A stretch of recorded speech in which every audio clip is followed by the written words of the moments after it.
Hey everyone, we are here in Tampa right now at Wave, an incubator in Florida. We also have Aaron sitting with us here.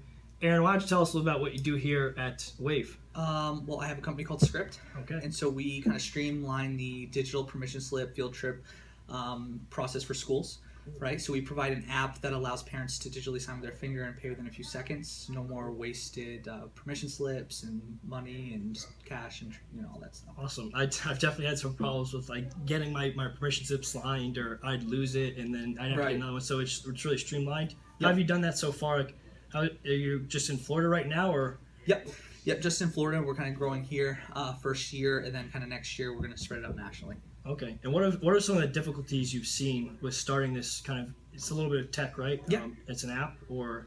Yep. So it's an app for iOS, Android, and we have a web app as well. Okay. Difficulties, isn't really in the technology. It's kind of in the market, right? It's in the schools, because every school is different, different size, different shapes, right? Different needs, different wants. So kind of fitting that and figuring out what's the perfect, recipe for that has been the hardest thing. But once we kind of crack that, it's going really well. Okay. And we also like to learn a little bit about each entrepreneur themselves. Can you tell us a little about your background and who you are as well? Yeah. So I am, how old am I? I forgot my age. I forget my age all the time. I'm 28 years old. I in education technology for the past 8 years, and I've been doing it all kind of over Florida to different levels and capacities, working with elementary schools and back in collegiate high schools. So I've kind of seen the gamut of technology and kind of what's missing in those schools, and kind of that's where I've been kind of focused on now the past 8 years. And what got you into the education technology realm? I've always been fascinated with technology, and I just kind of ended up diving in there, and I think I kind of have a need for, or kind of want to fix things that should be fixed, right? Yeah. I think it's absolutely ridiculous that in the year 2017 we can buy something on Amazon and track it here from Alaska overnight, but we can't sign for something in a school, and we have all these problems in education, so it's kind of ridiculous. So it's about time we're gonna fix it. I like that. Yeah. I mean, there's just so many other things that we're focusing on where we should be focusing more sometimes on the education, right? Because those field trips are usually educational experiences. They're not just exactly to La La Land where they we want hope, to go. right? Yeah, hope. But so what's your business? How does your business kind of model work? Do you sign up and then it's a subscription, or how does that work? I'm just trying to understand. So we kind of work with the schools to figure out what works best for them. There's different size schools, so we kind of have different tier level. But normally we're free to schools. They kind of build that processing into the cost of the field trips and the tuition and stuff like that, and that's kind of how it works. All right. And so we also like to ask this question: what do you think is one of your best characteristics that has helped you succeed so far in the world of entrepreneurship? Persistence. Yeah, man. Just you don't give up. And passion too is if you have to be passionate about the problem, right? I promise you're not going to solve it, and I promise you're going to fail. So, but I mean, we've hit so many walls and dead ends where we're like, we can't figure this out. But just keep going and keep on going. As long as you have passion and persistence, you'll make it work. Because actually, before we started, he wanted to do something, name this called Passion and Purpose. Yeah. Because he knew, and I knew as well. You have to have passion for what you're doing, or else you're not going to want to see it through. Ups and downs every single day. Exactly. You think it's just high highs and super low lows, right? Mountains and valleys. But as long as you keep pushing up the mountain, you're good. Absolutely, and we've definitely seen that through the past 6,000, 7,000 miles. We've had super high days where we've had an awesome interview, and conquer the world. Super low days where he just drove for 12 hours, right. And then he passes out in the bed or doesn't get a good night's sleep. So we've definitely had the peaks and valleys and pushing through those. So I like that piece of advice. And also another kind of piece of advice part, what would you give besides persistence and passion to an entrepreneur just starting up? What would be that one piece of advice? So I think kind of two. You need to surround yourself with really great mentors, people who have done this before, or else it's going to be you're going to be just running your head into a wall constantly, and you can get around it and figure it out, but it saves a lot of time and headache, literally.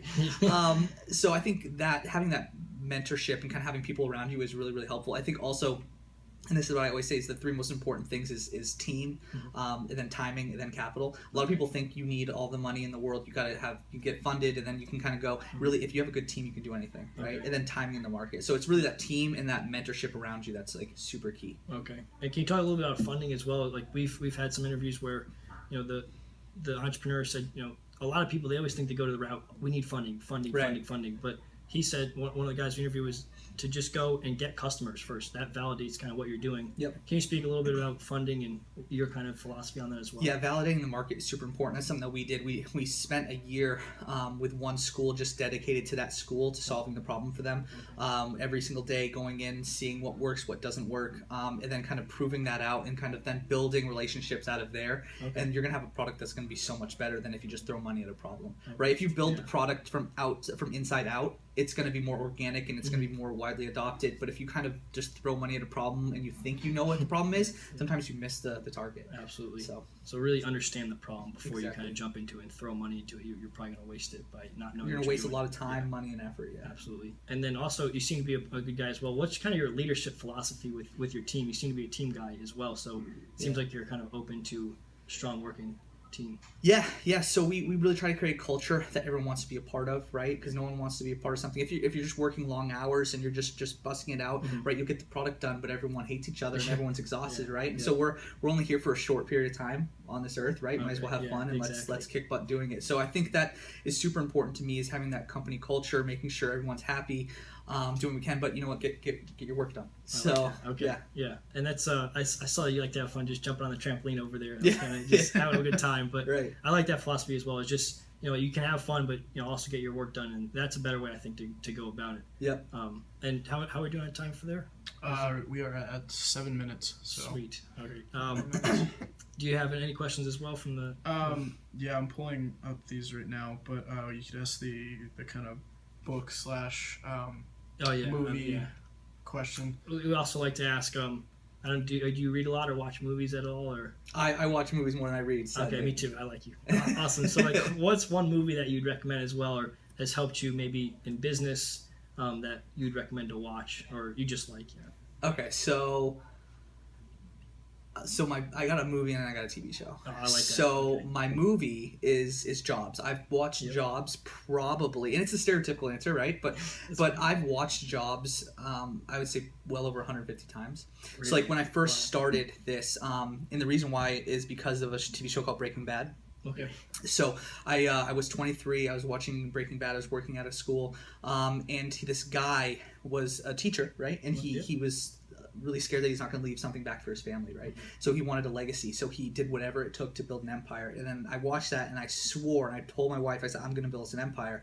And that was my goal for the next 5 years of my life. So then I turned around and I said, okay, well then I'm going to change education while I'm going to do it. Mm-hmm. And so that's kind of like my two, where it's like that drive and determination. You build an empire with by any means possible. Yeah. And then Jobs is just amazing. You can't compare. Which one? The first one or the second one? First one. The first one. Yeah, I think the first one was a lot better. Yes, so much The better. second one was just what am I watching right now? But yeah. I like the first one better. And then also Breaking Bad is cool as well. Yeah. Yeah, he's an entrepreneur in his own respect, right? Yeah. Yeah, absolutely. Yeah. And there goes the passion too. The passion, the purpose. You saw that. You're like I like. You're very passionate. It seems like you're like very animated in the way you talk, which I like as well. So you're into it. But that's just kind of people we want to talk to and meet over this journey with people like you that are passionate about what they do and can share their story. So thank you. And Yeah. So one last question: the process of deciding whether an opportunity is right. Yeah. And so our next question is, you get a lot of opportunities to choose one route or another. What's your process or decision-making process that you use when choosing if something is right for you or wrong? Goodness gracious. That's a really tough question, right? Because sometimes I just go with my heart and I'll go with my gut, right? And other times I try to be super logical, and I get 50-50, right? It's like, it was that good? I don't know. But honestly, the more I've been doing it and the more I've been going in is to see that using that mentorship in that group, I bounce. So if I have an idea or an opportunity come to me for whether it's a partnership or whatever, I bounce it off of probably 5 to 10 different guys. Okay. In different people in different areas. So and a lot of times they come back with don't do it, don't do it, and then it's on me, right? But I try to utilize what the city right here, they have the Tampa Bay Wave. It's a accelerator program. It's like, if I'm not leveraging this and using this, I'm wasting my time, right? So I might as well use the things that have been put in my life to kind of leverage them. So that's kind of what I've been doing with decision making and stuff. Okay. And then also, because that's where we got this quote from, was from Steve Jobs. Okay. And it was, he kind of said, I'm as proud of the things I've said no to as the things I've said yes to. Right. So we just want to know what you've kind of, another thing is what you've said no to, or looking back on should have said no to as an opportunity. Okay. Yeah. So feature requests from schools. Okay. So it's an easy buck for us to be to throw this in the software because they think they need it. But a lot of times schools don't know what they need because they're really asking you a different question. Yeah. They're saying, I need you to solve this problem. And they're saying, so build this. When sometimes that's not always right to listen to teachers for development advice. Yeah. Because it's not always right. So like building the product, kind of listening, filtering that out, and then kind of really presenting it in a different way that they will use better. Okay. Because a lot of times, when we first started, we're just like, sure, we'll throw it in, right? And was that our vision, and was that kind of our path that we wanted to go down? Probably not. And I think we probably should have pulled back on some of that and done what we did really, really well before throwing in other things. Okay. Yeah. And that's what we've learned so far is, a lot of times someone or your customer will say, we'd really like this. In the beginning, when you have no money, like, all right, we'll do that. Like, we'll put that in. Like, we need money, please. But it's not always kind of in your vision, and you change it slightly. So just stick to your vision, even when, someone's trying to throw. Yeah, like always listen to what they're saying, because sometimes it's really valuable information, right? But usually there's a reason behind it. And so if you can figure that out and get really good with figuring out what the ask is, that's key. Okay. Yeah. And also, you work in an incubator here, and we're kind of accelerators in our school for an incubator that we have. What's it like, and how is it like working in an incubator? What are some of the good things you've seen with it, and some things you can share with us as well? Great things is I can walk into any of these offices and talk and bounce ideas, like I said. So that's so huge. Bad things is soccer games break out in the middle of nowhere, and so then we have to score a goal, and we're like not developing. Right? So things like that. But overall, it's amazing. So being in an environment where it's like super collaborative is really key. Okay. Awesome. Great. Yeah, I think that sums up for me. Yeah. We're at 12 minutes right now. Perfect. So if you want to do a quick, tell us where people can find out more information, and then we can do an outro and call Absolutely, it. Yeah. Cool. Yeah, so if you want to learn more, you can always check out scriptapp.com. Okay. scriptapp.com. Okay. We have all our information on there, kind of like what we do and where we're going and all the cool things that are happening. Okay, awesome. So everyone, we just had Aaron here from Script. They are a really cool company, making sure that your children can go on their field trips in a much more streamlined fashion. So check them out. Ask your school for them wherever you may be, because this is what you're going to want. So check it out, parents, and we'll see you later. Thank you. Thanks. Thank you for having us. Thanks, man.